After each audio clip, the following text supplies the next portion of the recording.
오늘 이제 초업 만드는 법부터 새집 받을 때까지, 그러니까 굉장히 범위가 넓어서 여러분들이 이제 좀 처음 조합을 시작하거나 정비 사업을 해보기 위해서 이해를 돕기 위해서 오신 거죠. 예, 실무를 많이 하셨거나 전문가는 아니라는 점에서 우리 추진위원회나 조합 설립까지를 중점적으로, 시간이 너무 이 정도면 거의 1년 강좌 수준으로 해야 되거든요. 근데 그걸 이제 1시간 내지 1시간 반 정도에 해야 되니까 추진위원회 또는 이제 현재 제도, 변경돼 가고 있는 제도나 정비 사업을 위한 추진위원회 조합 설립을 중심으로 하고, 그 다음에 이제 사업 시행인가는 사실상 여러분들이 조합에서 정하면 전문가들이 주로 업무를 하는 부분이라서 조금 여기 이제 여러분 앞에 있는 교재에는 또 그 부분이 빠져 있어서 제가 새로 화면하고 조금 다르다는 점 먼저 양해 말씀드리겠습니다. 그래서 그 파일이 조금 섞여가지고 잘못 전달된 것 같아서 새로 오늘 PT를 하는 내용은 다시 여러분들한테 안내 드리도록 그렇게 하겠습니다. 그래서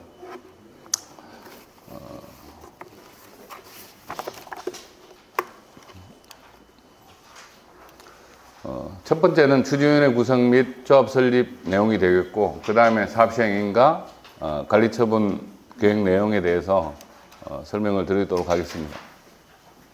사실 이 페이지를 보고 이 페이지만 가지고 여러분들 설명을 드려도 한 2시간 내지 3시간 정도 이야기가 될 수 있는 부분입니다. 사실은 여기에 거의 재개발 재건축에 관한 모든 내용이 정리가 되어 있는 거고, 이 페이지만 있어도 충분히 여러분들의 설명되지만 이해가 안 되는 부분들을, 절차나 이런 것들은 교재를 나중에 참고해 주셔도 될 것 같습니다. 여기 보시면 많이 달라진 부분이, 예전에는 기본 계획이 되면 구역 지정, 정비 계획을 수립하고 사업인가 이런 절차로 진행을 순서대로, 여러분들이 아마 이런 이야기 많이 들었을 겁니다. 도시정비 사업은 절차법이다. 그래, 절차에 따라서 하지 않으면 다 무효다.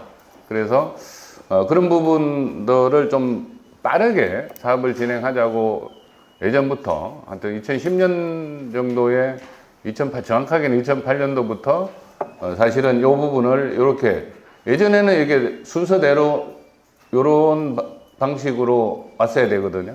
근데 지금 현재는 구역 지정되는 구역이 정해지면, 정비 사업을 하기 있는 구역, 예를 들면 재건축 같은 경우에는 아파트 단지가 이미 있잖아요, 그죠? 대지 경계가 정해지면 사실은 사업 시행 주체를 만들 수 있도록 하여야 한다. 이 이야기를 2010년도부터 이야기했는데 이제서 된 거죠. 작년에 처음으로 이 구역 지정을 하거나, 재건축은 구역이 이미 정해져 있으니까 노후도만 30년만 되면 추진위원회 조합을 설립하고 사업 시행자의 지위를 만들 수 있는 제도로 크게 바뀐 겁니다. 예전에는 구역 지정 고시가 돼야만이 추진위원회 구성을 할 수 있던 제도를 지금은 병행해서 할 수 있도록 해서 실제로는 사업기간을 1년 이상 단축하는 그런 효과가 있었다라고 보시면 될 것 같습니다. 그래서 요거는 사업 시행 절차고, 요 부분은 시행자를 어떻게 할 거냐, 여러분들이 사업을 시행하는 주체를 어떻게 만들 거냐에 대한 문제이기 때문에 사업 진행 절차와 사업 시행자를 만드는 방식은 또 다른 거죠. 그죠? 여기에 별도로 추진위원회 조합이 있을 수 있지만 신탁사나 조금 전에 우리 공공도 있고요. 그 다음에 공기업도 있죠. SH나 LH 이런 데서 사업 시행을 할 수 있다. 그래서 이 절차가 상당히, 사업 시행자가 누구냐에 따라서 절차도 변경이 상당히 변화가 많습니다. 근데 이제 오늘은 주로 추진위원회나 조합을 통해서 하는 사업을 중심으로 설명을 드리고, 여러분 교재 맨 뒤에 보면 신탁 방식에 의한 것도 있는데 그 내용은 어떻게 보면 신탁은 우리 정비사업에 들어온 지가 딱 10년 됐습니다. 2015년도에 처음 신탁이 시행을 할 수 있게 법제도가 변경이 됐는데, 그건 원래는 이제 정비사업 전문 관리업자들이 그만한 자본금과 기술력을 가지고 사업을 추진하도록 도정법이 처음에 설계가 되었습니다. 근데 그 부분이 조금 미흡하다고 판단이 돼서 신탁사를 시행자의 지위까지 줘서 지금 현재의 신탁사를 하고 있는데, 그 부분도 아직까지 10년밖에 안 됐기 때문에 처음부터 준공까지 한 사업장이 많지 않습니다. 우리 조합 방식은 수십 년을 했잖아요, 그죠? 한 3, 40년 정도를 했기 때문에 초창기에는 그 추진위원회가 없었고 그냥 바로 조합을 만들어서 했었습니다. 그러다 보니까 여러 가지 비리도 있고 뭐 불미스러운 일도 많았습니다. 초기에는. 근데 이제 어떻게 보면 10년 이후 우리 공공지원제도가 도입되면서 그런 부분이 뭐 거의 90% 이상 해소되었다고 생각되는데, 아직도 이제 예전에 2010년 이전에부터 뭐 2010년 중반까지 불미스러운 있었던 것이 조합이 나쁜 것, 조합은 나쁜 것, 뭐 신탁은 좋은 것, 아니면 공기업이 더 투명하다, 이렇게 오인하고 있는 것 같습니다. 제가 보기에는. 그래서 저는 이렇게 생각합니다. 여러분들이 이제 내가 가지고 있는 자산을 출자해서 사업을 진행하시는데 의사결정권은 가져야 된다. 근데 예를 들어서 SH나 LH 공기업이 하는 것이나 신탁이 할 경우에는 의사결정권에서 상당히 법적인 보호를 아직은 받고 있지 못하다. 예를 들어 공기업이 할 때는 주민대표회의라는 그 법적 단체이기는 하지만 아직 그 의사결정권이 없는 시공자 선정을 한데 추천권만 있는 구조로 되어 있어서 그 부분이 조금, 이것도 이제 LH가 만들다 보니까 주도적으로 LH 입장에서 만들어진 규정이라서 그런 걸로 보여지고요. 우리 신탁사는 아예 주민대표회의 규정이 없이 지금 정비위원회라는 형태로 만들어져서 하는데, 이거는 법적 지위도 없는 단체고 임의단체에 불과합니다. 그래서 실질적으로는 거기에 따르지 않아도 되지만 주민들과의 약정에 의해서 진행되고 있는 것은 아마 법제도가 많이 보완되어야 될 부분이라고 생각하는 부분이 있습니다. 그래서 가능하다면 법적 지위를 가지고 있는 추진위원회나 조합을 설립을 하고, 신탁이 필요하면 또 대행자 방식이라는 게 있기 때문에 대행자를 통해서 하는 것도 하나의 방안이다. 전적으로 시행자의 지위를 줘서 내 재산을 다 맡길 테니까 사업을 해서 당신을 믿을 테니까 다 주고 나중에 남는 거 있으면 돌려받는 구조보다는 실제로 내가 의사결정권은 가지고 있는 방안을 찾는 게 중요할 것 같다. 그런 의미에서 추진위원회 조합이 굉장히 중요한 부분이 되겠죠, 그죠? 그래서 사실은 이제 어떻게 보면 추진위원회 조합이 구성되더라도 재건축도 마찬가지입니다. 사실상 조합 설립이 최종적으로 완성되는 시기는 대부분 여러분들이 이제 구청으로부터 조합 설립 인가를 받고 법인 등기를 함으로써 등기가 된 조합으로 조합 설립이 되는 거죠. 근데 법적인 단체가 되는데, 실질적으로는 우리 도정법상으로는 사업시행 인가 고시에 의해서 조합 설립도 최종적으로는 완성이 됩니다. 그러니까 내용적으로는 그렇습니다. 그래서 이때까지는 어떻게 보면 준비하는 단계고, 우리가 이 도시 관리 계획이 수립되는 것으로 보고, 그 다음에 추진위원회 조합은 이것을 시행하기 위한 사업 시행자의 지위를 확보한 단계가 조합 설립 인가까지고, 그게 사업 시행자가 지위를 완성하는 단계는 이 정비계획에 의한 사업 시행 인가를 받음으로써 완성이 된다 하는 겁니다. 우리가 여러분 정비 사업이 가능한 이유가 뭘까요? 지금 이제 혼자서 단독주택을 내가 혼자서 설계하고 허가받고 신축하고 입주하면 혼자서 다 의사결정을 하시잖아요, 그죠? 근데 대부분의 재건축이나 재개발은 적어도 100명에서 1000명, 2000명 되는데도 단지도 있습니다. 근데 이 많은 사람들이 함께 사업을 하는 겁니다. 그러려면 대전제가 뭘까요? 도정법이 존재하는 가장 큰 이유는, 존재할 수 있는 이유는 균형 배분이라는 대원칙이 있기 때문에 그렇습니다. 그러니까 내가 100원을 투자하면 뭐 1000원을 투자한 사람과 100원을 투자한 사람이 투표권은 하나를 주는 게 도정법에 정해져 있지만 내 권리는 균형 있게 배분을 해야 된다. 100원을 투자한 사람은 100원에 대한 이익을 가져가고 1000원을 투자한 사람은 1000원에 대한 이익을 가져가는 겁니다. 역으로 이야기하면 손실이 나도 마찬가지입니다. 어떻게 보면 우리가 주식 투자하고 비교를 해보면 주식은 지분에 의해서 한 주당 한 표의 투표권을 주고 10개를 가지고 있으면 10개의 투표권을 주잖아요. 그죠?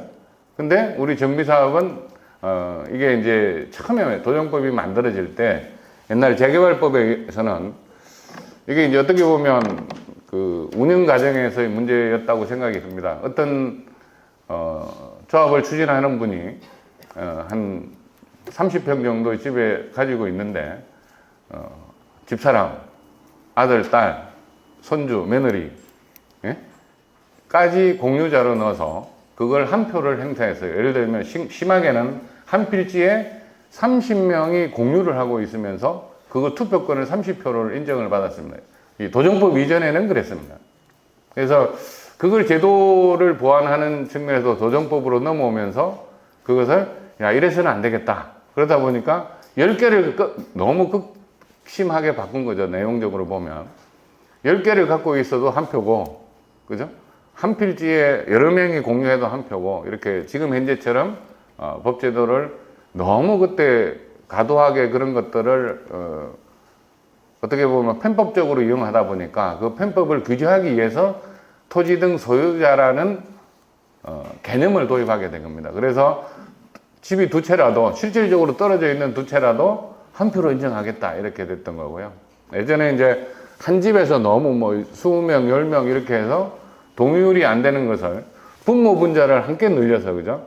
내가 한 채밖에 없는데 내 지인들을 막 같이 뭐 0.1평, 1제곱미터 이렇게 막 나눠줘서 투표를 행사를 할 수 있게 하던 시절이 있었습니다. 그게 2000년 전이죠. 2000년대 오기 전에 도정법이 만들어지기 2003년도 이전까지 그랬습니다.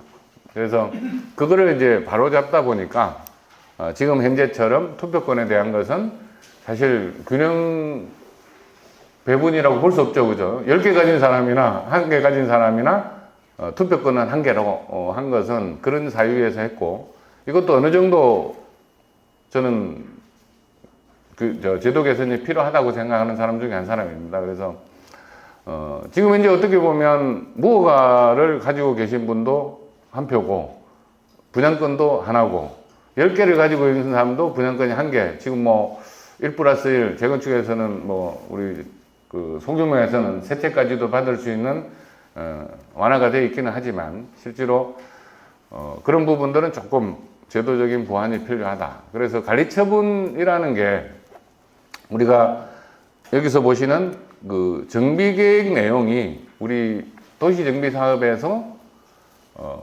어떻게 보면 여러분들의 권리를 확정짓는 아니면 수익 그 사업성이 있냐 없냐를 판단하는 한 80% 정도의 내용이 이때 다 결정된다.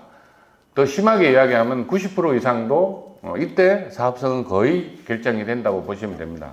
그래서 여기에 따라 정비계획 내용에 따라서 사업시행 인가를 하는 것이고 사업시행 계획 인가 내용에 따라서 관리처분 계획을 수립하는 거고, 그래서 거기에 따른 분양을 하고 일반 분양을 하고 수익이 들어오는 거잖아요. 그래서 기본적인 틀은 이때 다 정해진다. 그리고 왜 이렇게 표를 옆으로 돌려놨냐? 이거는 아까 이야기한 사업 시행자를 누구로 할 거냐? 추진위원회 조합을 통해서 할 거냐? 신탁을 통해서 할 거냐? 공기업을 통해서 할 거냐를 별도의 사업 시행자를 어떻게 규정할 거냐의 내용이지, 실질적으로 사업 내용은 이런 과정에서 이때 거의 결정이 된다. 여러분 뭐 다른 강좌도 있던데 신속통합기획이라는 것을 지금 현재 하고 있잖아요, 서울시가. 그게 이제 예전에는 뭐 예정구역, 기본계획, 예정구역 이런 그 기본계획을 하고 예정구역이라는 제도가 있었고 그 예정구역에 따라서 정비계획을 수립했었거든요. 근데 지금은 이제 그 제도가 없어지고 생활권 계획이라는 걸로 이렇게 바뀌어서 지금은 신통계획이라는 제도를 통해서 주민들이 신청하면 지금 정비계획을 수립하는 것으로 하고 있습니다. 재개발도 마찬가지고 재건축도 마찬가지입니다. 그래서 여기서 보면 재건축 안전진단이 예전에는 많이 이제 이거를 규제하는 수단으로 이용했죠. 우리가 철근 콘크리트는 한 100년 이상 가는 구조잖아요. 근데 지금 30년만 되면 재건축을 할 수 있도록 지금 허용하고 있는 겁니다, 우리가. 근데 그게 이제 완화가 돼서 예전에는 구조의 비중을 많이 주면 안전진단이 이건 충분히 100년도 가 이렇게 될 거잖아요. 그래서 안전진단 기준을 재건축을 유도하는 쪽에서는 완화를 하고 규제하는 쪽에서는 강화를 하면 안전진단이 되고 똑같은 건물인데 되고 안 되고 되는 거죠. 그래서 지금은 이제 안전진단을 사업 시행인가 예전에는 안전진단이 되지 않으면 정비계획을 수립을 못했습니다.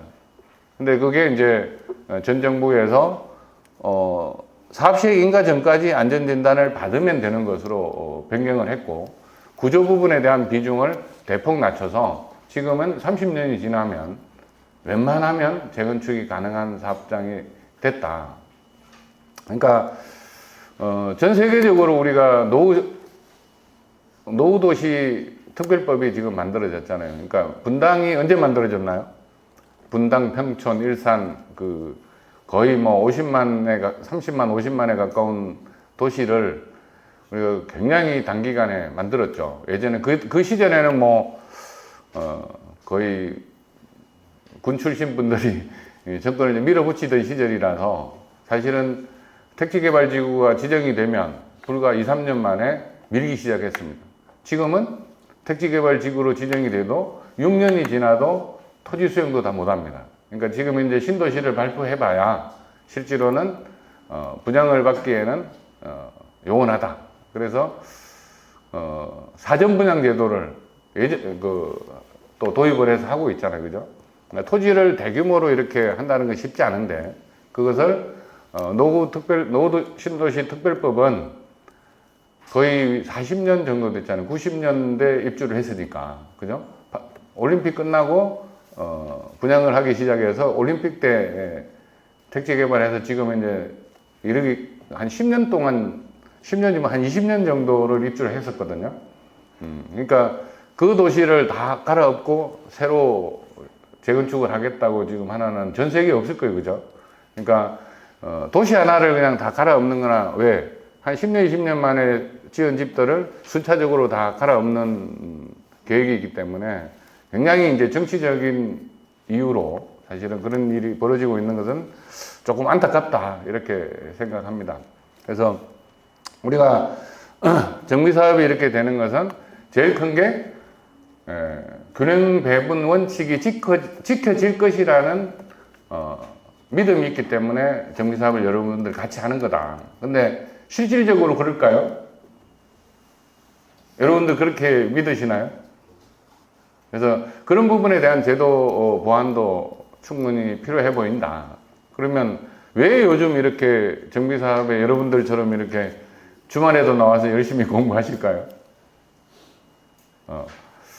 정비사업이 가능한 것은 균형배분 원칙이 지키를 믿음 하나 하고 두 번째, 여러분들이 돈이 너무 많이 남아서 그래요. 실제로는 돈이 없으면 집을 고치거나 집을 이렇게 주거 환경을 개선하는 데는 다음이겠죠, 그죠? 맨 먼저 뭘까요? 일단 먹어야죠, 그죠? 먹고 입고, 그죠? 그 다음에 내가 여유로운 생활을 즐기다가 다음 생각하는 게 이게 왜 굉장히 큰 비용이 들어가기 때문에 그렇습니다. 근데 정비사업을 하면 여러분들이 손해를 볼 거라는 믿음이 있다면 아마 여기 한 분도 안 오실 겁니다. 그죠? 그러니까 제가 고양시에서 그런 이야기를 했었습니다. 여러분 왜 이걸 하려고 하냐? 여러분들은 자산 증식의 목적이 상당 부분 있다.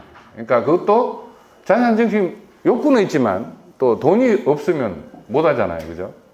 여러분들이 또 적정한 내가 어느 정도 비용을 더 부담해서 주거 환경을 더 개선할 건가에 대한 목표치를 정하셔야 돼요. 그러니까 무조건 내가 필요하다고 40평, 50평 갈 게 아니라 내가 필요하면 25평, 30평대를 어느 정도의 비용 부담을 가지고 할 거냐. 그때 요 정비 계획을 할 때부터 여러분들이 그걸 계산을 해야 된다. 그러니까 그러면 여러분들 여기에 예를 들어 1000명이라는 토지 등 소유자가 있다고 치면 이 사람들이 20평에 몇 명이 가고 30평에 몇 명이 가고 40평에 몇 명이 갈 건지를 정해서 정비계획 때 건축 계획을 수립해야 되겠죠. 그죠? 뭐 도로, 공원 이런 것들은 기본적으로 공공에서 관리하는 부분을 하지만 실제로 여러분들이 갖고자 하는 주거를 이때 뭐 100% 정할 수는 없겠죠. 내가 여유가 좀 생겨서 요 과정에서 관리 처분을 위한 분양 신청 때 내가 20평 가려고 했다가 30평 좀 늘려도 되겠다 이런 생각이 들면 그렇게 할 수 있겠죠. 그죠? 근데 그런 정도는 가만히 되더라도 이때 그 분양 신청을 하는 단계까지 생각을 하고 관리 처분, 그 다음에 최종적으로 우리가 돈을 정산하는 이전 고시 때까지 아니면 입주 때까지 내 자금 여력을 충분히 고려해서 지금같이 규제가 엄청 심해졌잖아요. 그죠? 무슨 규제가 심해졌나요? 은행 대출이 안 됩니다. 은행 대출이 굉장히 어렵게 심지어는 중도금 대출도 안 해주고 있는 현실적인 문제가 있다. 그래서 자금을 어떻게 마련할 건가에 대한 것까지를 여러분들이 고민해서 이때 정비계획을 수립해야 된다는 겁니다. 그래서 물론 요 사업인가까지 나고 관리처분 한 이후에라도 철거하고 착공 준비하는데 1년 이상 걸리거든요. 이주하고 철거하고 하는데 적어도 1년 이상 걸립니다. 그래서 최종적으로 이 철거 및 착공하는 기간 동안에 정비계획 변경이 경미한 변경일 수도 있고 사업시행계획 변경을 통해서 여러분들이 원하는 집으로 새로 변경할 수도 있다. 그래서 다만 우리 갈등이 있는 때가 거의 이때가 제일 많아요. 실제로 사업시행인가나 심의나 조합 설립 때가 갈등이 제일 많기 때문에 만약에 이주를 하기 시작하고 나서는 정말 싸울 일이 있어도 여러분 참으셔야 돼요. 왜 그럴까요? 이주를 했다는 것은 막대한 자금이 들어요. 지금 현재는 여러분이 살고 있잖아요. 그죠? 정비 사업의 가장 큰 장점은 내가 사업을 언제 할 건가를 정할 수 있다는 겁니다. 내가 언제부터 이주를 하는 게 가장 유리할까? 이거를 여러분들이 고민해서 합의에 의해서 올해보다는 내년에 하는 게 더 좋겠다.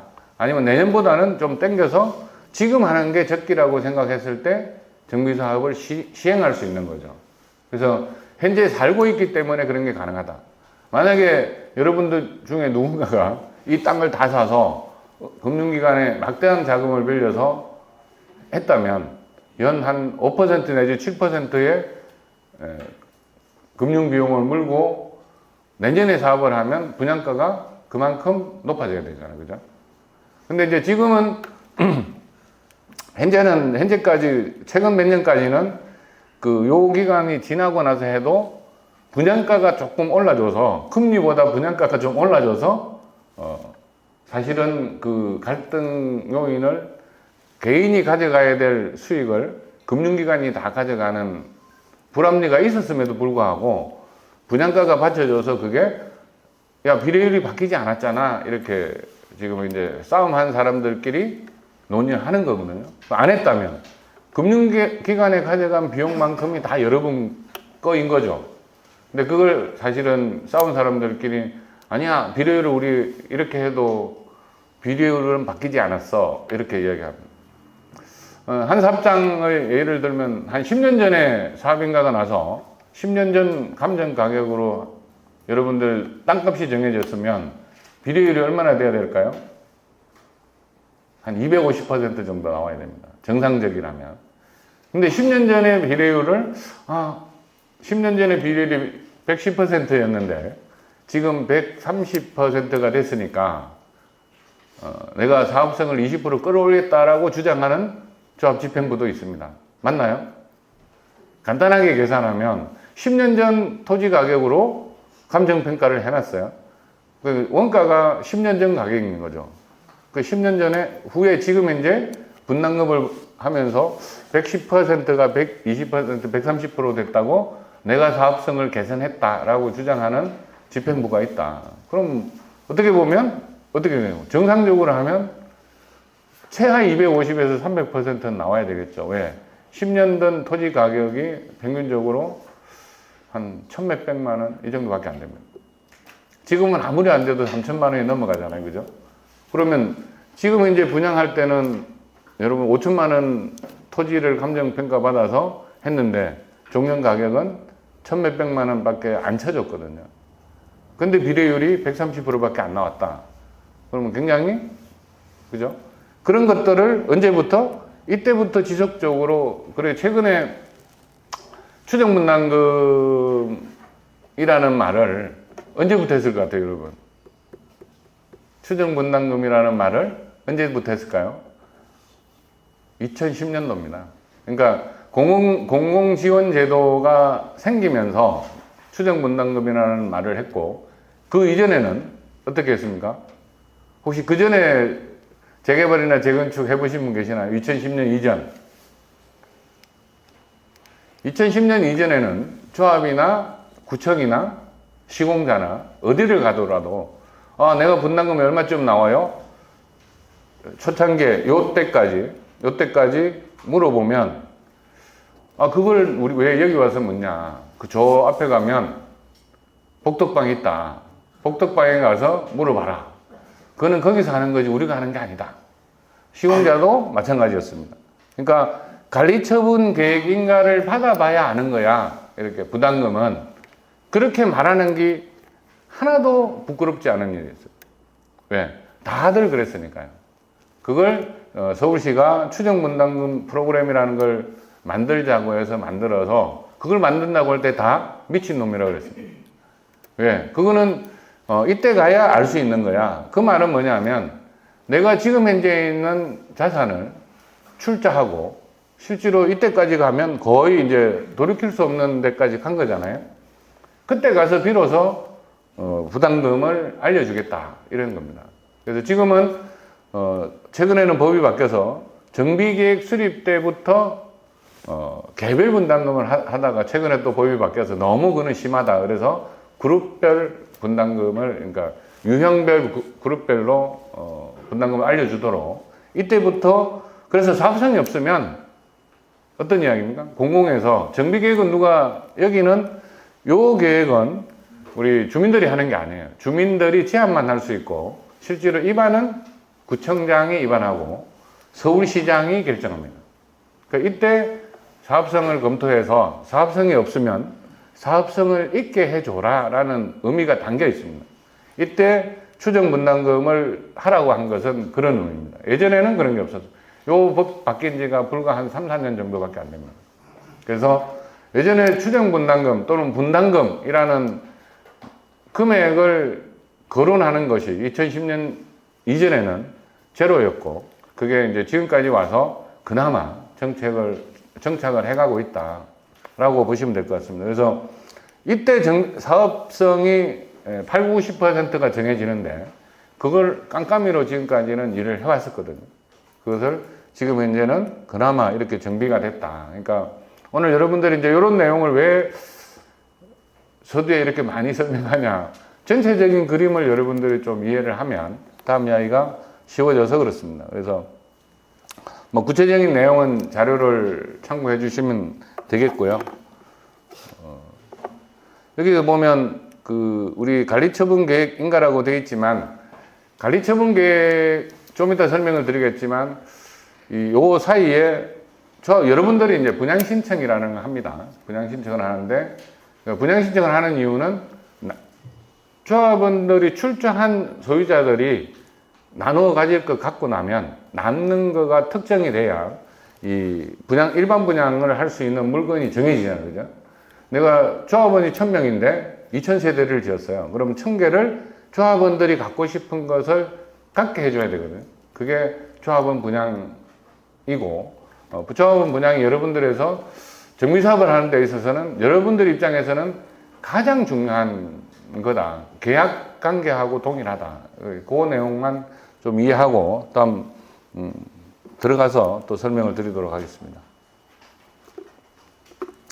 여러분들이 이제 실질적으로는 여기에서 조합원 분양 신청 종료일을 기준으로 여러분들의 자산이 실질적으로 출자가 되는 거고요.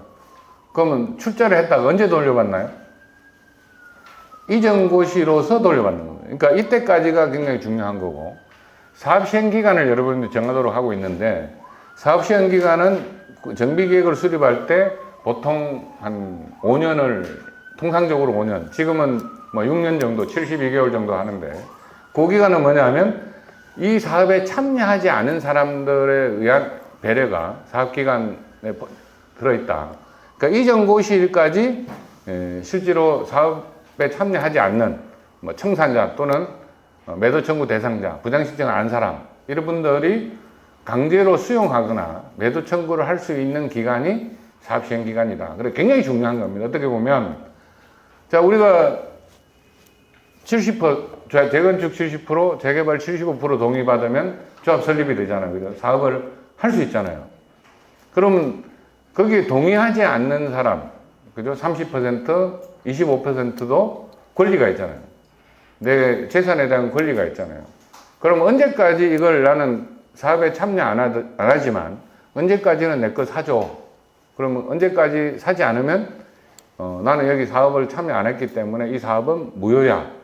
이렇게 주장할 수 있는 게 사업시행 기간이고, 그게 통상적으로 구역 지정 고시일로부터 이전 고시일까지를 말한다. 그래서 그 기간이 10년 동안 내 재산을 묶어 놓을 수는 없잖아요. 그죠? 그래서 동의하지 않은 사람들을 위한 배려도 일부 포함되어 있다라고 보시면 됩니다.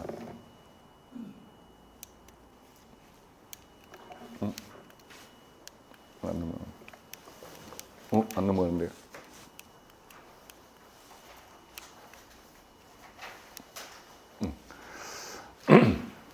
실제로 추진위원회 구성하고 조합 설립 내용인데요.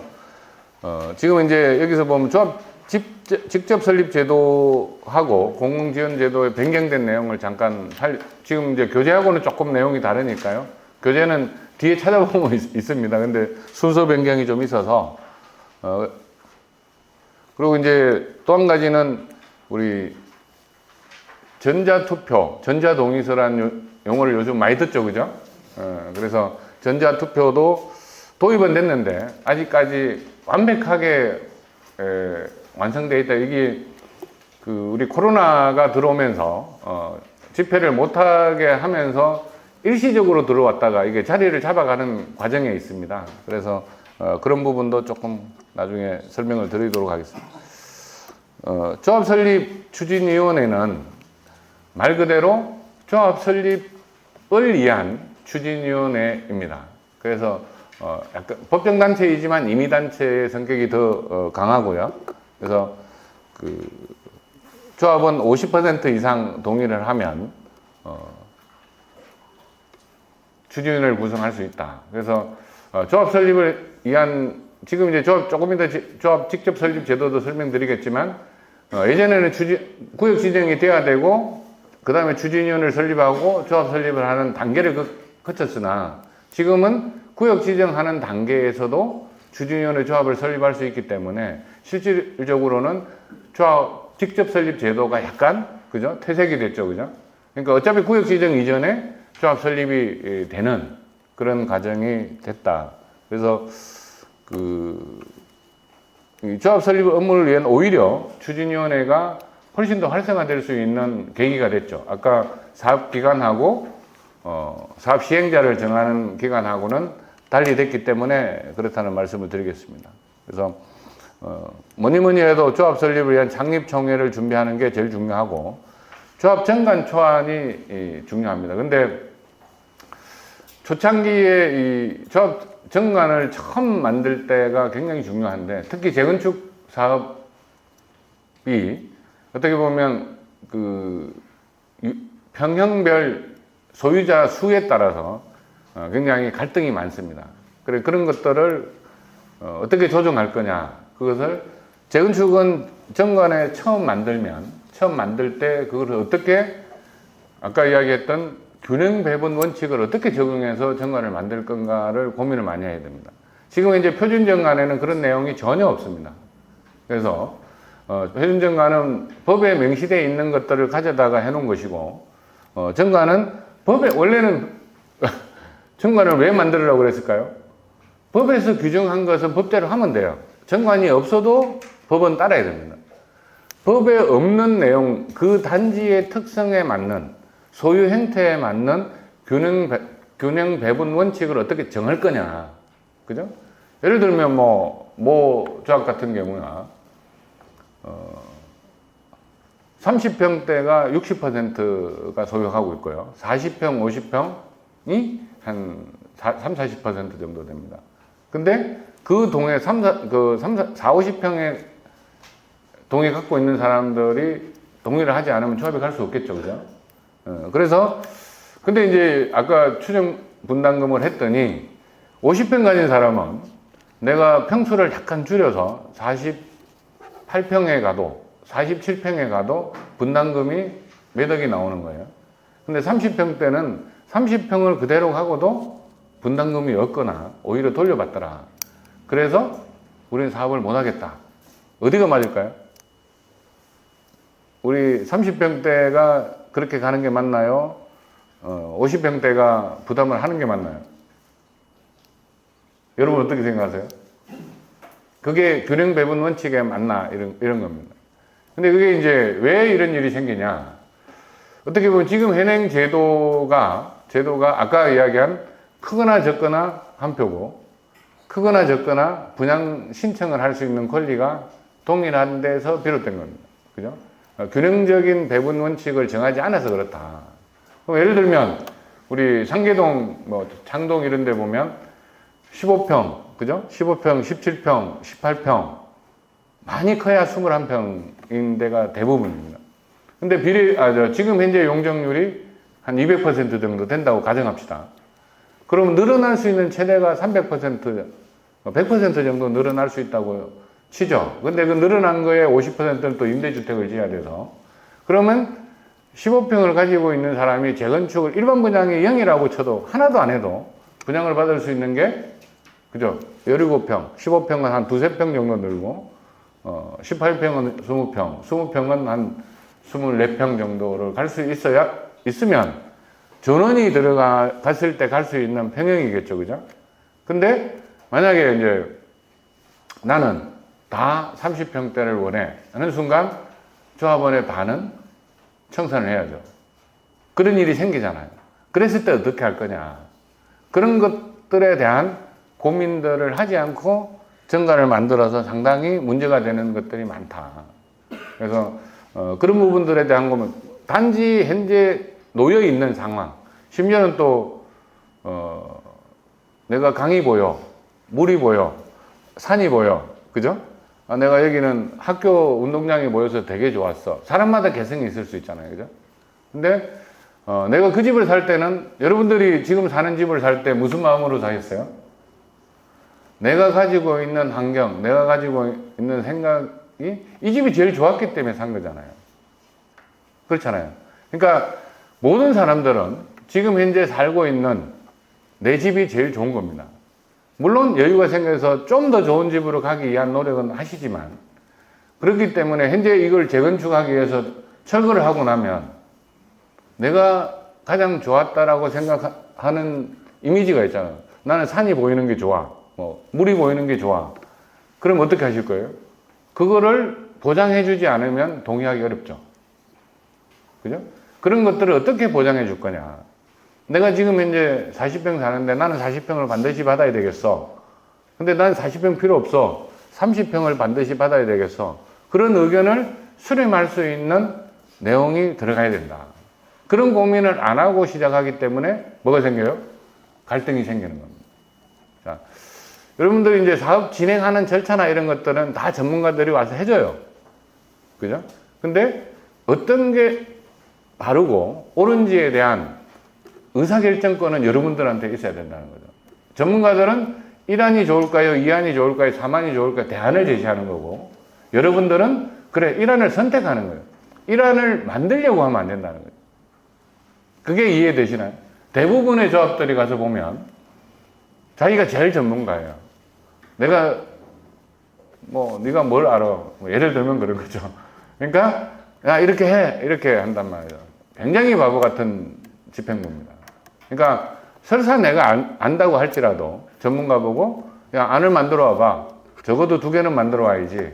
그러면 2개 내지 3개를 만들어 오면 내가 1, 2, 3안 중에 제일 좋은 안을 선택하고 그 다음에 내가 생각했던 거가 왜 안 됐을까? 이건 어떻게 생각하냐? 이거를 고려해서 다시 한번 만들어 와봐라. 이게 맞겠죠, 그죠? 근데 잔소리하지 말고 이렇게 해라는 경우가 굉장히 많습니다. 근데 실질적으로는 임원을 상근하면서 하면 많은 지식을 얻는 것은 맞습니다. 그렇지만 전문가는 아닌 거죠. 그죠? 그래서 그런 부분들이 굉장히 좀 안타깝다. 요 절차는요, 공공지원 제도도 만들 때 예전에는 하나의 예정구역이 있으면 뭐 철거업자, 건설회사, 뭐 정비업체, 설계자 이런 분들이 그 동네에 아는 지인들을 통해서 사무실을 내고 먼저 선점하기 위한 노력들을 엄청 했습니다. 그걸 없애기 위해서 공공지원제도라는 걸 만들었습니다.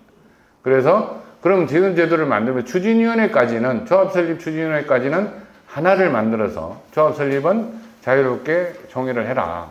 그래서 너 대표자를 뽑아라고 한 내용이었습니다. 그래서 공공지원제도에서의 그걸 이제 구청장이 해야 되는데 구청이 그런 여력이 안 되기 때문에 공공지원을 하는 정비사업 전문관리업자를 선정을 해서 추진위원회 구성을 하기 위한 절차를 진행하게 됩니다. 그래서 정비사업 전문관리업자도 공공지원자인 구청장이 공고를 해서 입찰을 통해서 투명하게 뽑고 있는 절차입니다. 그래서 그 비용도 전부 서울시가 50%, 구청이 50%. 그래서 주민 부담 없이 추진위원회 구성까지는 해준다. 구성이 되고 나면 사무실 운영하고 그 인건비는 그때부터 주민이 부담하고 나머지는 그 돈은 또 업체로부터 받지 말고 서울시가 융자를 해줄 테니까 공공용 융자를 통해서 운영비를 써라. 그다음에 사업비도 일부 지원해주고 한 구역에 저까지 50억 정도까지를 현재 대여해 주는 것으로 되어 있습니다. 물론 지난 10년 동안 어마어마하게 줄여서 서울시 전체에 20몇 억밖에 안 주는 일이 있었는데 지금은 100억이 넘었고요. 공공지원제 처음 만들었을 때 예산이 1000억이었습니다. 근데 1000억인데 첫 해는 200억밖에 안 썼는데 어쨌거나 그런 어떤 굉장히 좋은 취지로 만들었다가 한 10년 동안 규제하는 수단으로 썼던 것도 사실입니다. 그래서 지금은 다시 정상화돼 가고 있는 과정에 있다 이렇게 보시면 될 것 같습니다. 추진위원회 구성은 이 공공지원자가 공공지원 업체를 통해서 투명하게 우리 공직선거 하는 거와 유사하게 선거를 해서 실질적으로는 공정한 대표자를 뽑는다 이런 취지로 이해하면 될 것 같습니다. 그래서 구역지정 지금 이제는 구역지정 전에는 후보자 추진위원회 구성 이렇게 가고요. 구역지정 위원회는 당연히 절차에 따라가서 가는 걸로. 지금은 아까 이야기했듯이 정비계획을 수립하는 공람이 되고 난 이후면 그 다음에 신통기획 예정지가 되고 나면 추진위원회를 주민 자율로 할 수 있고 또 여러분들이 공공지원을 요청하면 구청에서 서울시에서 자금을 받아서 구청 예산 편성해서 추진위원회를 구성해 준다라고 이해를 하시면 될 것 같습니다.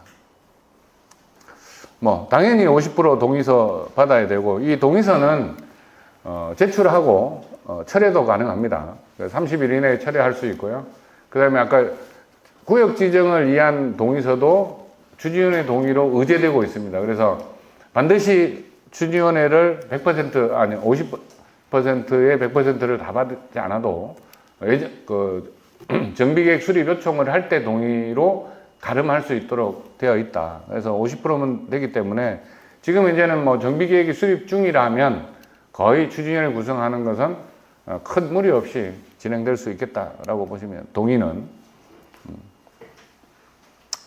아까 말씀드렸듯이 입안 요청 제한 구역 지정 조합 설립 이런 3회로 되어 있는데 개정은 그 입안 제한이 되면 추진위원 구성 당연 의제되고요. 이때까지 조합 설립을 입안 요청한 것까지 조합 설립 동의로 의지하도록 지금 법 개정 중에 있습니다. 현재 아직까지 뭐 본회의는 통과 안 한 걸로 알고 있는데 지금 현재는 동의를 3번에 걸쳐서 하던 것을 2번으로 개선해서 하려고 하고 있고요. 뭐 승인 신청하면 지금은 추진위 승인하면 거의 뭐 빠르면 1주, 늦어도 2주 안에는 추진위 승인을 내주고 있는 상황이라고 보시면 될 것 같습니다. 운영은 그 말 그대로 이제 아까 추진위원회를 만드는 목적은 이거라고 했잖아요.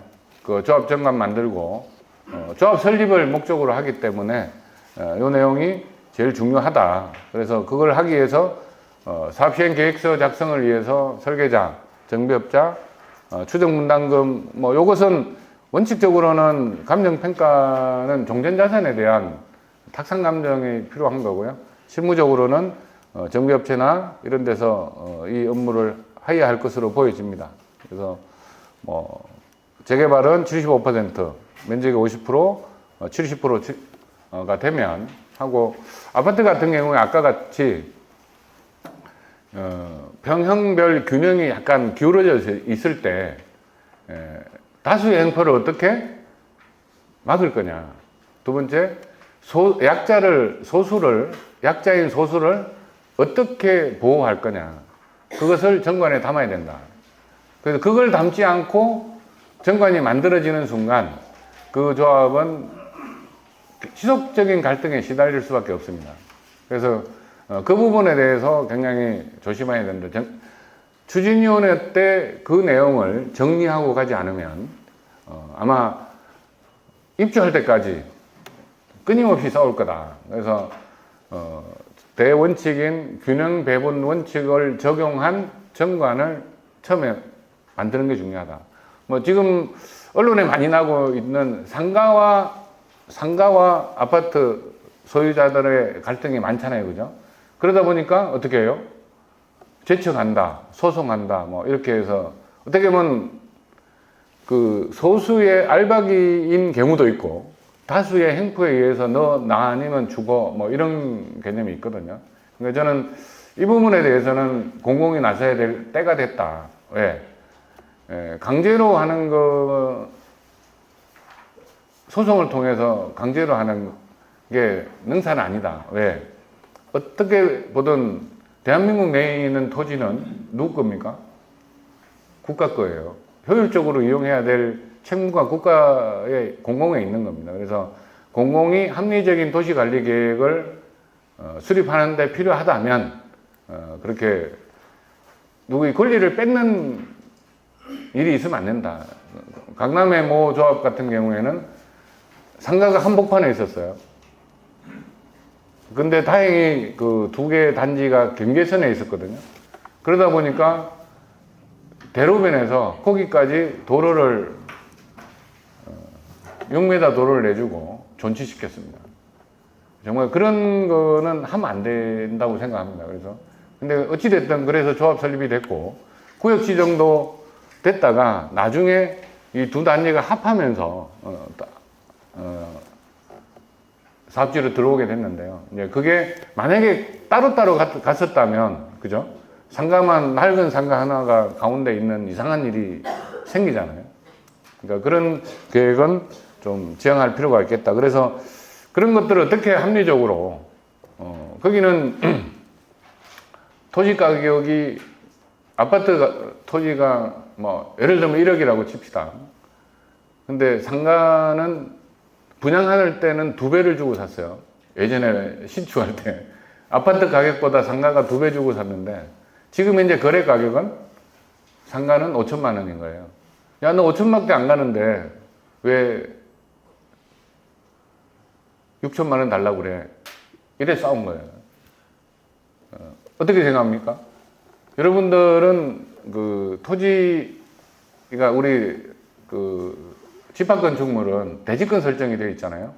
토지가 특정되어 있지 않다는 거죠. 그래서 실질적으로 헐면 다 같은 땅이잖아요. 아까 그 이야기했던 25평짜리가 비싸지고 30평짜리가 비싸고 50평, 60평이 적은 이유는 뭐냐면 거래가 안 돼서 그렇습니다. 우리가 종전자산을 평가하는 기준이 감정평가법에 의해서 하도록 되어 있는데 그것 또한 명확하게 규정되어 있지 않은데 그냥 관례대로 지금 하고 있기 때문에 이런 갈등이 생긴다라고 생각하고 있습니다. 그래서 그걸 어떻게 균형적으로 맞출 거냐. 저는 그렇게 생각합니다. 25평 들어가는 사람이 25평 받았을 때 부담금이 0이라면 30평이 30평 들어갈 때도 부담금이 0이라야 맞다. 그죠? 그 다음에 50평이 50평 들어가도 0이라 해야죠. 그게 정상인데 지금은 그렇지 않다. 왜? 거래 사례를 가지고 감정평가를 하기 때문에 적은 평들을 뭐 내가 분양받을 입장이라면 집을 사더라도 선생님도 안 그러겠어요? 내가 똑같이 30평 들어갈 수 있는데 20평 사면 5억에 살 수 있어요. 예를 들어서 뭐 10억에 살 수 있어요. 근데 30평 하면 15억 들어가야 돼. 10억 투자하고 똑같은 집 들어가야 15억 투자하고 들어갈래라고 물으면 그러다 보니까 이게 정상적이면 이게 뭐 8억이라 해야 되는데 9억 되고 10억 되고 11억 되는 거죠. 왜? 같은 투자 돈이 적어지기 때문에 그렇다. 그럼 결국은 그게 투기를 유발하고 있는 거죠. 이게 이 제도가 하루빨리 되지 않으면 정부에서도 정비사업 하는 것을 투기라고 이상하게 몰고 가잖아요. 그죠? 근데 그거는 저는 잘못이다. 어떻게 보면 정부 정책이 투기를 유발시키고 있다. 저는 그렇게 보고 있습니다. 그래서 그런 부분들을 균형 있게 배분을 하는 원칙이 정해지면 똑같이 균형 배분이 일어날 것이다라고 보고 있습니다. 거기에 대한 제도 개선을 위해서 우리가 학생들한테 열심히 공부시키고 있습니다. 네. 그래서 이 창립총회가 굉장히 중요합니다. 실제로는 추진위원회가 구성되면 이제 마지막 어떻게 보면 큰 일이죠. 행사로서는. 그러니까 조합 설립이 목표가 되는 거죠. 창립총회는 또 조합총회가 아니라고 이제 판례가 있어서 실제로는 추진위원회 때문에 하는 총회라서 창립총회가 정관학정, 그 다음에 그 임원과 대의원 선임을 하는 중요한 총회고요. 그 조합정관 다시 한번 말씀드리지만 특히 재건축, 재개발도 마찬가지이기는 합니다. 근데 재개발은 워낙 다양한 이슈가 있어서 훨씬 더 복잡할 수 있는데 정관이 조금 제대로 만들어지는 계기가 됐으면 좋겠다라는 말씀 드리겠습니다. 그러니까 이제 아까 말씀드렸더니 구청에서 조합 설립 인가가 나고 그 인가를 바탕으로 설립 등기를 하게 되어 있습니다. 그래서 등기가 됨으로써 비로소 법인이 되는 거죠. 자연인이 아니고 법적으로 인정받는 법인이 돼서 사업을 시행할 수 있는 권한이 이때 비로소 법인 등기를 함으로써 생기는 겁니다. 그리고 이제 그 완성은 사업 시행 인가가 남으로써 이게 이제 법인이 특수목적 법인에 가깝잖아요. 그죠? 그래서 한시적이고 이 사업을 하기 위한 법인이고 이 사업이 끝나고 나면 이전 고시가 되고 나면 해산 청산 과정을 거쳐야 되는 한시적인 법이기 때문에 그렇습니다. 그래서 실제로 조합이 설립되었는데 사업 시행 인가가 나지 않으면 정말 사업을 안 하는 걸로 결정되면 어떻게 됩니까? 죽은 법인이 되죠. 사실은 있으나 마나한 법인이잖아요. 어차피 이 사업을 하지 않는다면 이 법인은 존재 가치가 없다. 그렇게 보는 겁니다.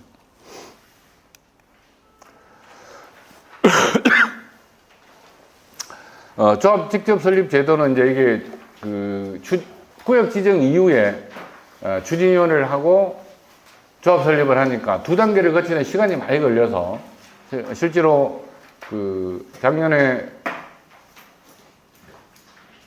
구역 지정 전에 추진위원회를 구성할 수 없을 때는 굉장히 유용한 제도였죠. 왜? 구역 지정되고 나면 바로 추진위원회 설립을 생략하고 조합을 설립할 수 있었기 때문에 또 외부 전문가를 구청에서 지정해줘서 아주 조합장 선출까지를 해주는 그런 구청에서 조합장까지 해주는 제도입니다. 보면 이런 과정을 거쳤는데 주지위원회 구성 생략하고 주민협의체를 구성해서 조합 설립 때까지 동의도 뭐 재건축은 70%, 재개발은 75%를 구해서 지원업체를 통해서 동의를 받아서 설립까지 해주기 때문에 그때까지 비용도 절감이 됐었죠. 근데 이제 지금은 조금 달라지긴 했지만 굉장히 아직도 유용한 제도다. 네. 이게 이제 이것도 구역에 따라서 조금 상황이 다른 것 같아요.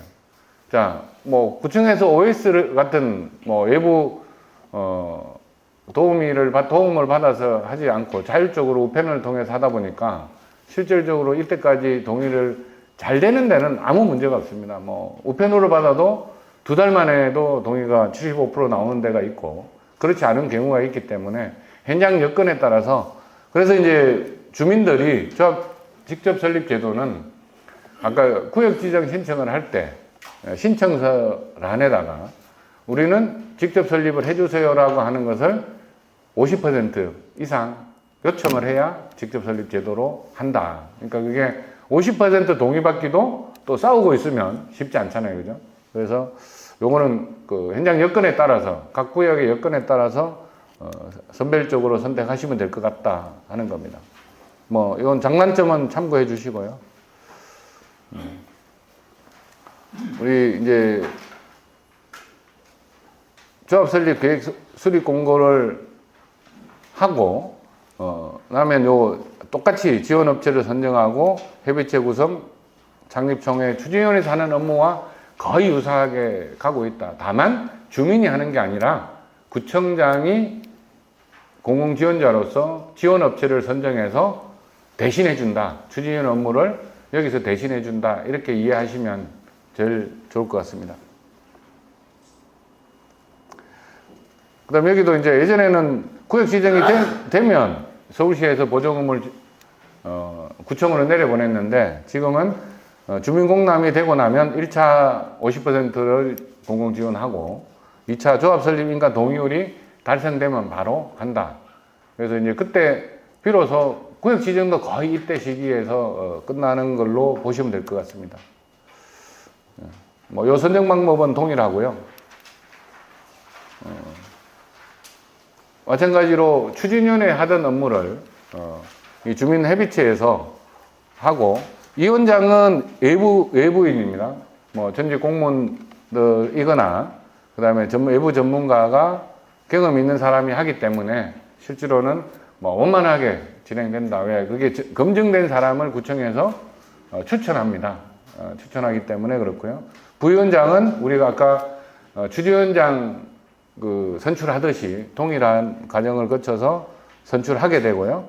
위원은 뭐 당연히 이렇게 하는데 실질적으로 조합 설립 동의를 받아주기 위한 대표자를 뽑는 거고 주민 의견 수렴을 위한 창구라고 생각하시면 됩니다. 그래서 결과적으로는 조합장 선출할 때 창립총회 전 조합장 선출할 때 주민 대표를 실질적으로 뽑고 실제로 이게 부위원장이 된다고 해서 반드시 조합장이 되는 것은 아니다. 그때 이제 부위원장으로서 역할을 해서 여러분들이 잘 했다고 생각하면 당연히 조합장으로 선출이 되시겠죠. 그죠? 그래서 부위원장을 했다고 해서 100% 조합장이 되는 것은 아니다. 그러니까 그것도 조합장 선출을 통해서 결정된다는 것만 이해하시면 될 것 같습니다. 뭐 창립총회는 아까 추진위원회하고 동일합니다. 절차도 동일하고 다만 추진위원장이 하냐 주민협의체인 위원장, 부위원장이 공동으로 시행하냐 그 차이만 있다는 말씀 드리고요. 크게 이제 최근에 바뀐 내용들을 먼저 좀 설명을 드리겠습니다. 예전에는 100인 이상, 100명 이상 토지 등 소유자인 경우 서울시는 100% 공공지원을 통해서 공공에서 추진위원회 조합을 설립해주고 그 다음 단계를 진행하도록 하였습니다. 그래서 작년에 주민자율이라는 제도를 만들었다. 그러니까 아까 이야기했듯이 구역 지정 과정에서라도 주민 스스로가 공정하게 대표, 위원장, 의원, 그죠? 이런 선거 과정을 통해서 하면, 구청에 요청하면 구청은 공정한 선거 관리를 해줄 수도 있다.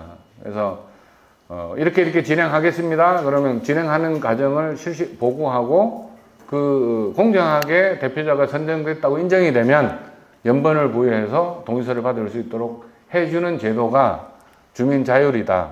물론 주민이 원할 때 공공 지원을 공공에서 해주세요 이렇게 요청하면 공공에서도 해준다. 그래서 공공에서 지원만 하던 것을 주민 자율이라는 제도가 생겼다. 주민 자율이 안 되는 데는 어떠냐? 50% 이상이 우리는 공공 지원 받을래요. 이러면 당연히 안 되겠죠, 그죠? 그 단체가 두 개라서 양쪽에서 동의서를 받겠습니다. 그러면 되겠습니까? 공정하게 공공 지원해서 대표자 한 명을 뽑아서 하겠다. 이렇게 되는 거고요. 예를 들어 구청에서 공공 지원 업체를 선정까지 해놨는데 우리가 혼자 받을게요. 그러면 이제 또 섞이니까 그 전에 정해야 된다는 이야기고요. 그 다음에 주민 자율로 하다가도 공공 지원으로 전환할 수 있다. 그게 서면 동의서를 위조했거나 뭐 금품 향응, 그다음에 정비업체 선정 전에 도정법 위반을 하거나 이런 경우에는 그렇다고. 그래서 정비구역으로 지정고시된 지역은 당연히 주민 자율로 할 수 있고요. 그 다음에 기본계획에서 예정구역으로만 돼도 할 수 있다. 그 다음에 공론공고가 되면 정비계획 수립을 위한 공론공고만 돼도 지금 가능하고요. 여기서 하나 빠졌는데 신통구역, 신통계획이라는 이야기 많이 들으셨다고 했잖아요. 신통계획 예정구역으로만 돼도 추진위 구성하고 조합 설립을 추진할 수 있다. 그래서 주민자율이라는 게 새롭게 공공지원 플러스 주민자율 제도가 들어왔다 하는 것을 여러분들이 이해하면 좋을 것 같습니다. 이 내용은 허용 대상 아까 말씀드린 그런 내용이고요. 보조금 지급 절차도 아까처럼 좀 당겨졌다.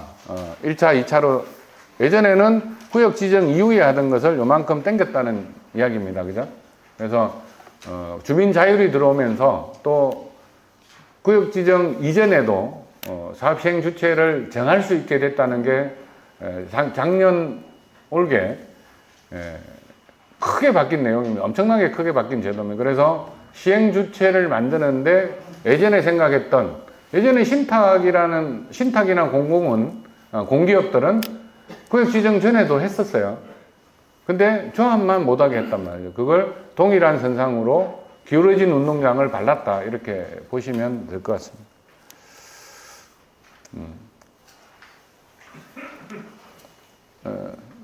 지금 이제 예전에는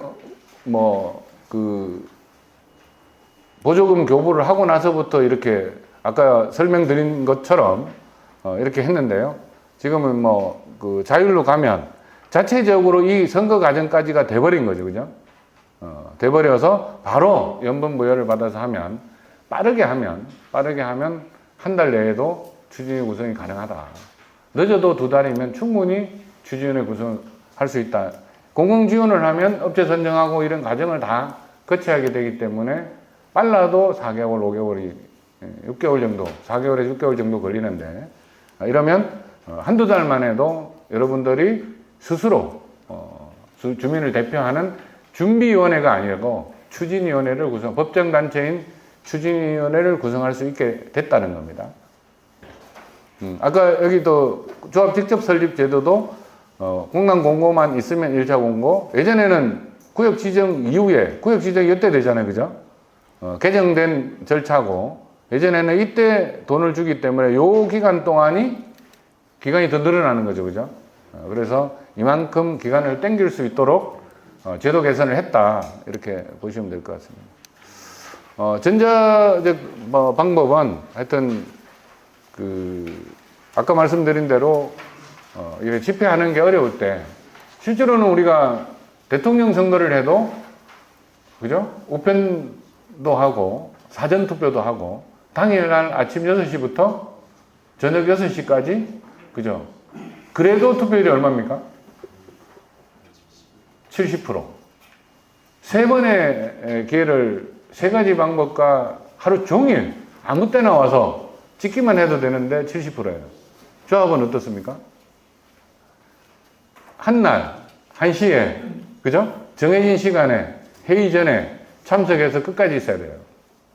근데, 50% 이상 참석해야 되고, 20% 참석해야 되고, 10% 참석해야 되고, 서면은 되고 안 되고, 그죠? 그래서 그런 제도를 보완하기 위해서 전자적 방법을 도입하고 있는데 아직도 완성되어 있지는 않다. 그래서 여러분들이 최대한 활용하는 게 좋을 것 같은 것은 분명합니다. 그래서 전자적 방법은 해야 되고요. 그래서 전자투표라는 온라인 총회, 전자동의서 이런 용어 정도는 여러분들 알아놓는 게 좋겠다. 전자투표는 실제 총회하는 시간에 개설이 돼서 여러분들이 총회에 앉아 있는 것처럼 투표할 수 있습니다. 그게 전자투표고요. 온라인 총회는 아까 지금 전자투표를 그렇게 하기 위한 사전투표, 전자투표도 사전투표가 있죠. 총회 전에 하는. 그 다음에 온라인 총회에 참석해서 실시간 투표도 할 수 있겠죠. 그죠? 두 가지, 전자투표도 두 가지가 있다. 사전투표가 있고, 내가 지금 총회에 온라인으로 연결된 상태에서 투표할 수도 있고, 두 가지 방법이 있고요. 그 다음에 온라인 총회에 참석을 하고, 의견을 여러분들이 이제 자녀들 이야기를 하면, 야, 이거 물어봐. 이렇게 물어봐. 그러면 작성해서 보내면 답변을, 그 사회자가 그걸 보고, 답변도 해준다. 아니면 조합장이 답변도 해준다는 거죠. 그러니까 온라인 총회는 내가 그 자리에 가지 않아도 제주도에 있어도 심지어는 미국에서도 접속을 해서 총회 현장 참석 형태로 이런 진행되고 있는 사항에 대한 질의응답을 받을 수 있는 형태로 진행이 된다는 말씀을 드리고요. 전자동의서는 이제 지금까지는 다 문서로 받았잖아요. 그걸 전자서명에 의한 방식으로 동의서를 받는 세 가지 정도는 여러분들이 이해를 하고 있으면 좋을 것 같습니다. 그래서 자료는 참고해 주시고요. 방법 순서는 이런 절차로 진행합니다. 그래서 당연히 온라인이니까 접속을 해야 되고 본인 인증 과정을 거치고요. 그래서 지금 이제 요거는 제일 문제가 개인정보 유출에 대한 안전장치가 이제 확고하지는 않다.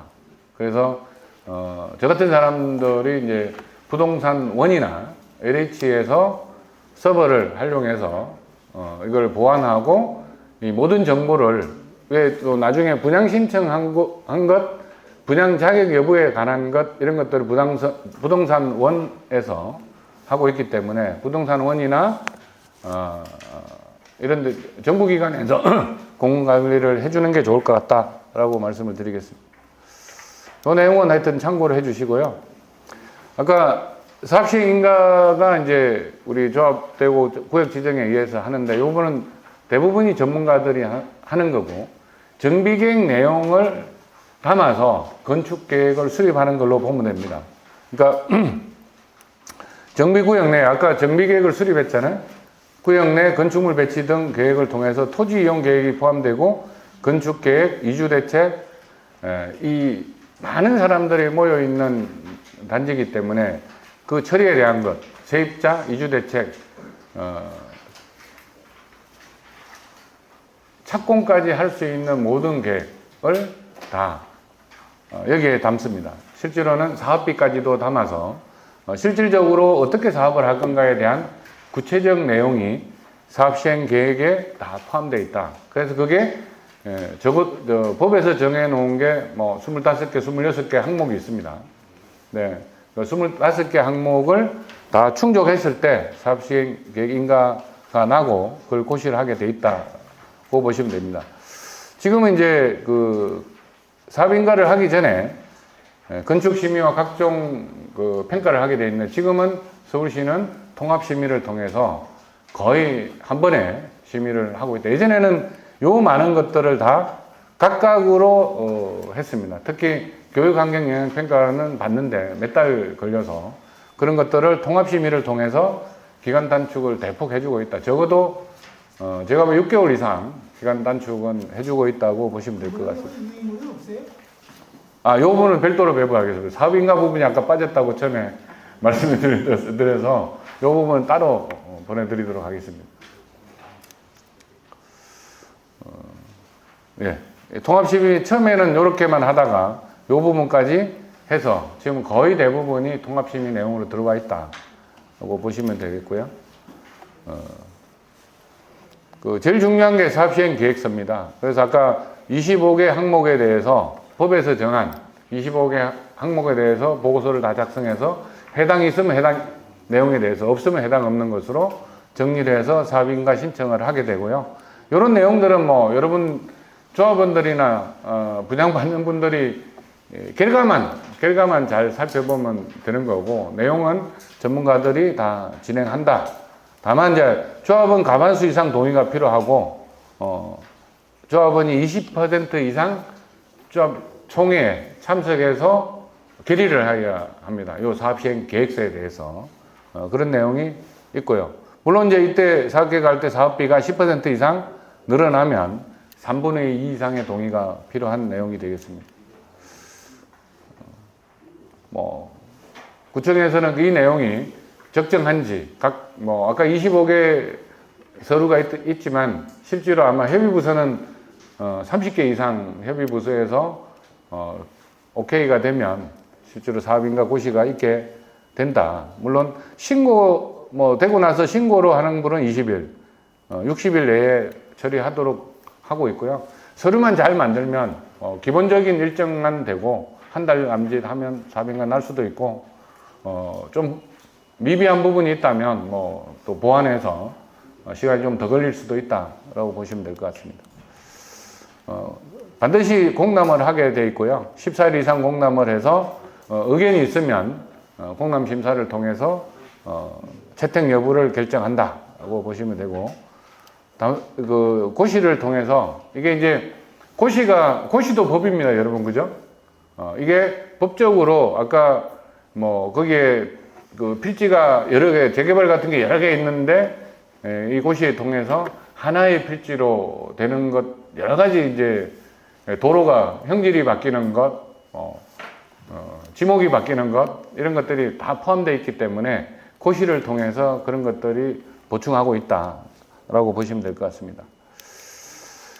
관리처분은 요 내용만 잘 이해하시면 될 것 같아요.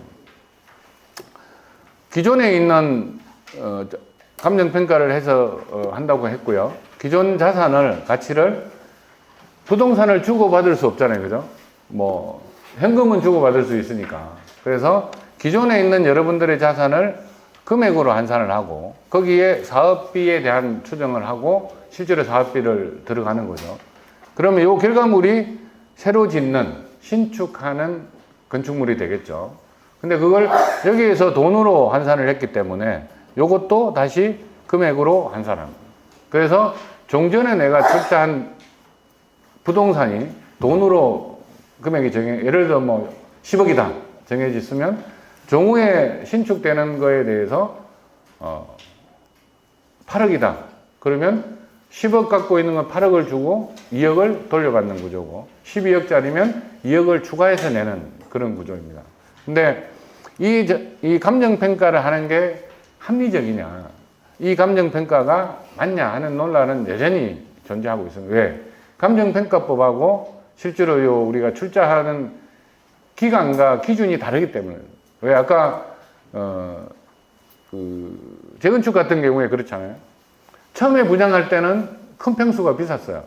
근데 재건축을 하다 보니까 작은 평수가 평당 가격이, 단위 면적당 가격이 높아져 있다면, 그거는 왜? 이게 유도한 결과인 거예요. 제도가 그렇게 유도했기 때문에 그런 결과가 나왔다. 그러면 그걸 인정해 줘야 되나? 투기를 한 것을 인정해 줘야 돼? 이렇게 되는 거죠. 그죠? 그래서 그 투기 세력을 어떻게 방지할 건가에 대한 고민은 지금 열심히 전문가들이 하고 있다. 그래서 이걸 단순히 돈으로만 환산하는 게 맞냐. 그래서 그거를 어떻게 보완할 건가에 대한 고민도 지금 진행되고 있다는 말씀을 드리고요. 현재는 이런 구조로 진행이 되고 있고, 그래서 이 정산할 때 요 금액으로 환산해서 요 합을 종전자산 그 비례율 산정 공식이 있습니다. 그죠? 수익 빼기 사업비 나누기 종전자산 이러면 그게 비례율인데, 그게 이제 결과적으로 종전자산의 비례율을 곱하면 내 권리가 확정되는 겁니다.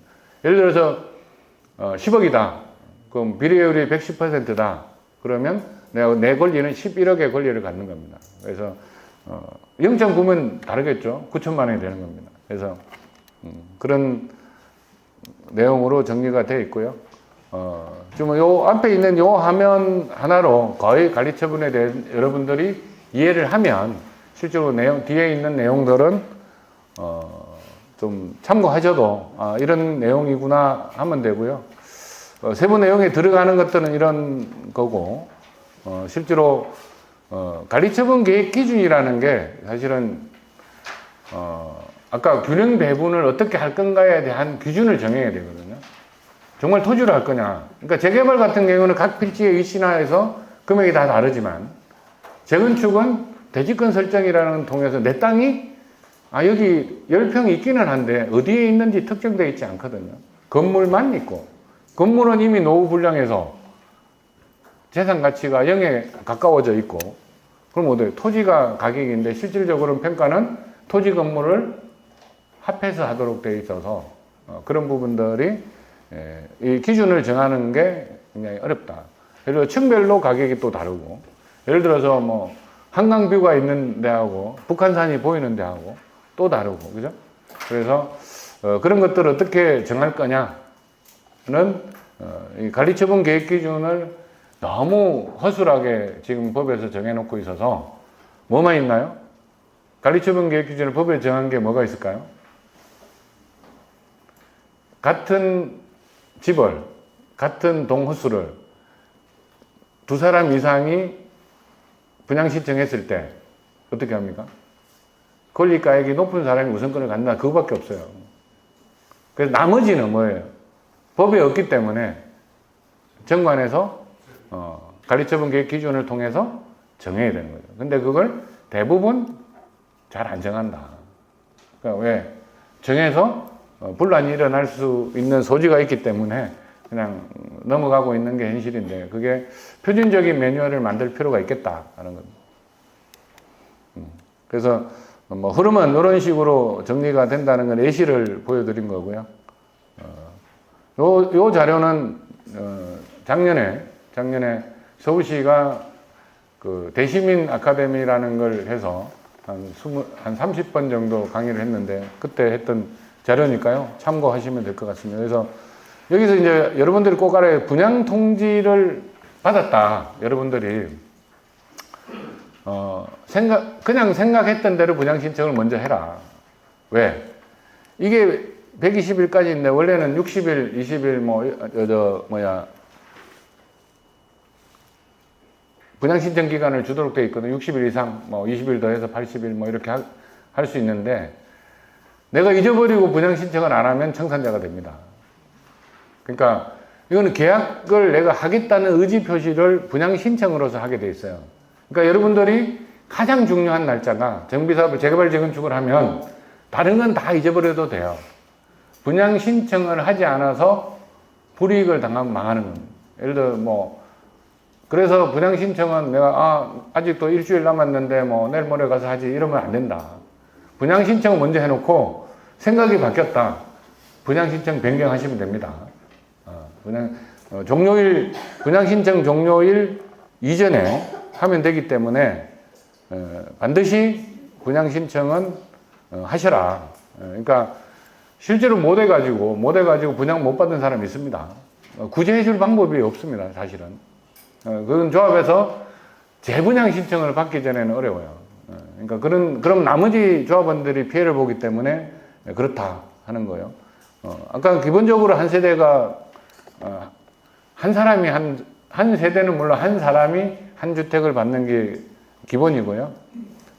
같은 세대 여러 명 해서도 똑같습니다. 그래서 1+1 규정이 있기는 한데 그게 강행 규정은 아니라는 판례가 나와서 할 수 있다라고 되어 있어서 근데 그 부분은 어디서 정해야 됩니까? 정관에서 정해야 됩니다. 그래서 다주택이라서 평가 금액이 많거나 전용 면적이 크거나 이런 사람들은 준다라고 이제 정관에서 정해야 되는 거죠. 정관에도 또 아주 애매하게 법 문구를 그대로, 법 문구는 할 수 있다고 해놨으면 정관에서는 할 건지 말 건지를 정해야 되거든요. 그걸 그대로 와서 할 수 있다고 해놔요. 그럼 누가 정합니까?